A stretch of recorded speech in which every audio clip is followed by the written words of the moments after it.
ஐயா துணை அகில ஜோதி ஆன்மீக சேனல் நேயர்கள் அனைவருக்கும் வணக்கம். சென்ற பதிவினுடைய தொடர்ச்சியை இப்போது அறிவோம்.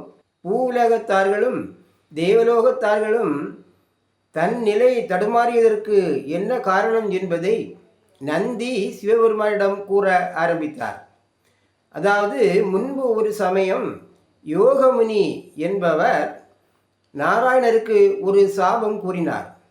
எவ்வாறு என்றால், மேலோகத்தார்களாகிய தேவர்கள் அனைவரும் மகாவிஷ்ணுவாகிய நாராயணருக்கு பிள்ளைகளாக வந்து பிறப்பார்கள் என்றும், நாராயணரும் தேவர்களாகிய தனது பிள்ளைகளுக்காக தவமிருந்து அவர்களை தெளிந்து எடுத்து தர்மயுகத்தில் வைத்து அரசாழ்வார் என்றும் கூறினார்.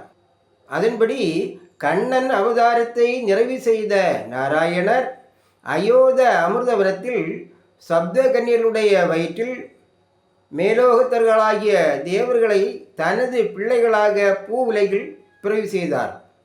பின்பு அவர்கள் காளி தேவியால் வளர்க்கப்பட்டு தன் நிகரில்லாத சான்றோர்களாக திகழ்ந்தார்கள். இந்நிலையில் இழிந்த கலியன் தோன்றி வந்து தர்ம நெறிமுறைகளை சீரழித்தான்.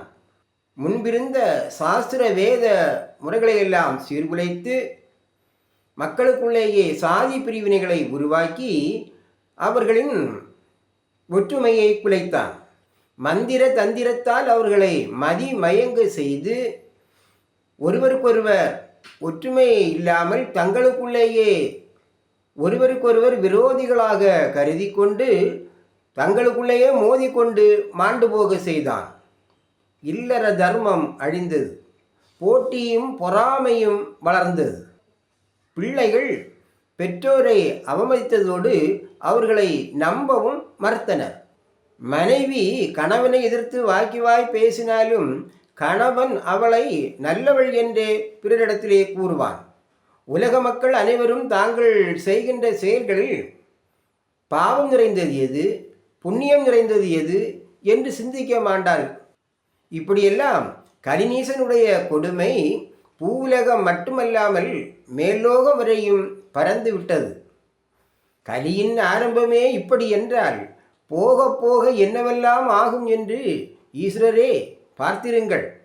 இப்பொழுதாவது திருமாலாகிய நாராயணரை வரவழைத்து இக்கலியை மாய்க்க ஏதாவது ஒரு வழியை நாம் தேடாவிட்டால் கைலேங்கிரியே இருள் மூடி அழிந்துவிடும் என்று நந்தி சிவபெருமானிடம் கூறினார். அதாவது, கலிநீசனின் செயல்பாடுகள் எவ்வாறு இருக்கும், இப்பொழுது அவன் என்ன செய்து கொண்டிருக்கின்றான், இனிமேலும் அவன் என்னென்ன செய்வான் என்பன போன்ற விஷயங்களெல்லாம் சிவபெருமான் அறியாதவர் அல்லர். ஏனென்றால் கலிநீசனுக்கு அத்தனை வரங்களையும் கொடுத்ததே சிவபெருமான் தான்.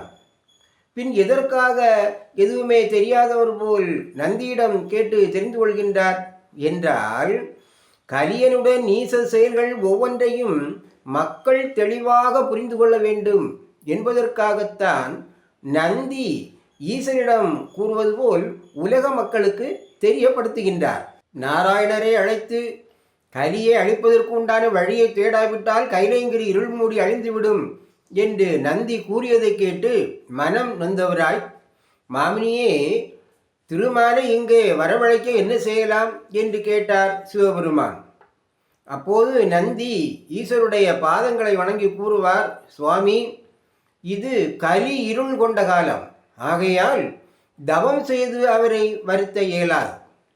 எனவே பேய்கண மாலையை தங்களுடைய திருக்கழுத்தில் அணிந்து கொண்டு அரியாகிய நாராயணர் இப்போது இங்கே வர வேண்டும் என்று தாங்கள் தவம் புரிந்தால் உடனடியாக நாராயணர் இவ்விடம் வருவார் என்று ஆலோசனை கூறினார் நந்தி.